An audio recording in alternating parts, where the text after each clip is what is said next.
Yung mga pare, ito, may bago na naman tayong guest. Okay? So, boss, pretty boy, pretty boy. Ito. So, kumusta? Okay lang po.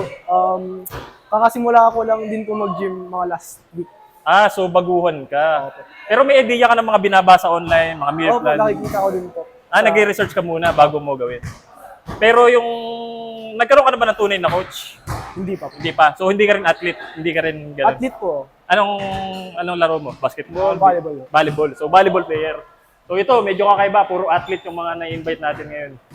So, ito, ipakilala ko lang sa'yo, baka makatulong baka makatulong tong fitness app na to. Sige. Baka mag-improve o mas lumupit ka pa sa pagiging athlete mo. So, ito, tutok mo sa akin. Gagamit tayo ng Fizmove app. Okay. Punta tayo sa profile. Anong age mo? 14 lang po. Ha? 14 po. 14? Bata mo pa. Opo. Weight mo?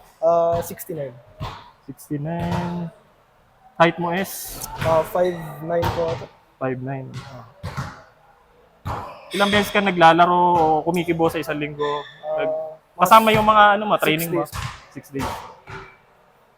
So, fitness level mo is intermediate, advanced? Intermediate. Intermediate. Okay. So, ilagay namin ito sa category ng athletic and balance. Kasi mostly athlete ka naman, di ba? Yun naman ang typical goal mo. Date natin. So, ito. Rekta tayo sa meal plan para mas kumapal yung katawan mo, okay? So, ang calorie intake mo per day is 3,000 based sa statistics mo. Height mo, weight mo, lahat activity level. So, Monday to Sunday, nakaset na siya, wala ka naisipin pang iba. Balance meal plan, Filipino food. So, ito yung pan-Tuesday mo. So, banana pancakes with honey. Pagka ayaw mo niyan, pwede mong palitan. Okay? Longganisa with sunny side up and egg. So, Filipino food. Okay? Susundin mo lang ingredients na para sa'yo lang. Okay? So, pagka hindi ka marunong, may video. Pwede mo paluto sa nanay mo. So, yun. So, tanghalian mo, beef tapa with fried egg and garlic rice. Bicol Express with rice. Pero nasa iyo pa rin, pwede mo palitan to. Gaya mo yung mga yan. Okay. O may allergic ka or something. Go back. Balik tayo dito sa workout. Ito. Okay. Monday to Sunday, nakaset na yung workout mo based sa pang-athletic and balance yung program eh. So, nakalagay dito, yung Tuesday mo, upper body and strength endurance. So, medyo kakaiba siya, hindi lang siya buhat. Tinan mo, may full body circuit training, activity recovery, mobility, sama-sama na dyan. Rest day, nakalagay na. Kaya nag-set sa'yo.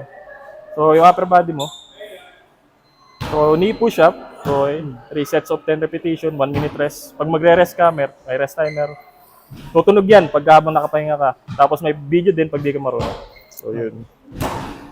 So, yan, nakalagay. So, mostly, 4 na exercise lang yan. Dumbbell bench press. Pinagsama na yung body weight at saka weights. Nasa sayo na. Minsan may plyometrics din siya. May mga tumatalon din.